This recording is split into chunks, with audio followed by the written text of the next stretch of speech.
സ്വയം രക്ഷയ്ക്കും കായികക്ഷമതയ്ക്കുമായി ഓരോ രാജ്യവും രൂപപ്പെടുത്തിയെടുത്ത ആയുധമുറകളുണ്ട്. അതാണ് ലോകത്തെ വിറപ്പിക്കുന്ന ആയോധന കലകൾ എന്ന പേരിൽ അറിയപ്പെടുന്നത്. ലോകത്തിലെ ഓരോ രാജ്യത്തിനും തനതായ സംസ്കാരവും പാരമ്പര്യവും ഉള്ളതുപോലെ തന്നെ സ്വയം രക്ഷയ്ക്കും കായികക്ഷമതയ്ക്കുമായി രൂപപ്പെടുത്തിയ വ്യത്യസ്തമായ ആയോധന കലകളും നിലവിലുണ്ട്. ജപ്പാനിലാണ് കരാട്ടെ, ചൈനയിലെ കുംഫു, ദക്ഷിണ കൊറിയയിലെ തായ്ക്കൊണ്ട എന്നിവ ആഗോളതലത്തിൽ ഏറെ പ്രചാരമുള്ളവയാണ്. ഇന്ത്യയുടെ അഭിമാനമായ കളരിപ്പയറ്റ് ലോകത്ത് തന്നെ ഏറ്റവും പഴയ ആയോധന കലയിൽ ഒന്നായി കണക്കാക്കപ്പെടുന്നു. ഇവ ഓരോന്നും കേവലം ഒരു പോരാട്ടമുറ എന്നതിലുപരി അതാത് രാജ്യങ്ങളുടെ ചരിത്രവും ആത്മീയവുമായി ആഴത്തിൽ ബന്ധപ്പെട്ടിരിക്കുന്നു. ആധുനിക കാലഘട്ടത്തിൽ MMA മിക്സ്ഡ് മറൈറ്റൽ ആർട്സ് പോലുള്ള സങ്കര ആയോധന രീതികൾ വലിയ സ്വീകാര്യത ലഭിക്കുന്നുണ്ട്. ബ്രസീലിലെ ജിയു ജിൽസു, തായ്ലാൻഡിലെ മുവാത്തായി തുടങ്ങിയ കായിക രൂപങ്ങൾ ഇന്ന് അന്താരാഷ്ട്ര മത്സരവേദികളിലെ പ്രധാന ഇനങ്ങളാണ്.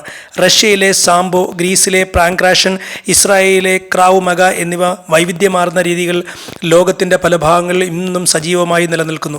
ശാരീരിക കരുത്തിനൊപ്പം മാനസിക അച്ചടക്കം വർദ്ധിപ്പിക്കാനും സഹായിക്കുന്നു എന്നതാണ് ഇത്തരം ആയോധന കലകളുടെ പ്രധാന സവിശേഷത. കൂടുതൽ ഇൻഫോർമേറ്റീവ് വീഡിയോകൾക്കായി ചാനൽ സബ്സ്ക്രൈബ് ചെയ്യുക, ലൈക്ക് ചെയ്യുക, കമൻറ്റ് ചെയ്യുക, ഫോളോ ചെയ്യുക.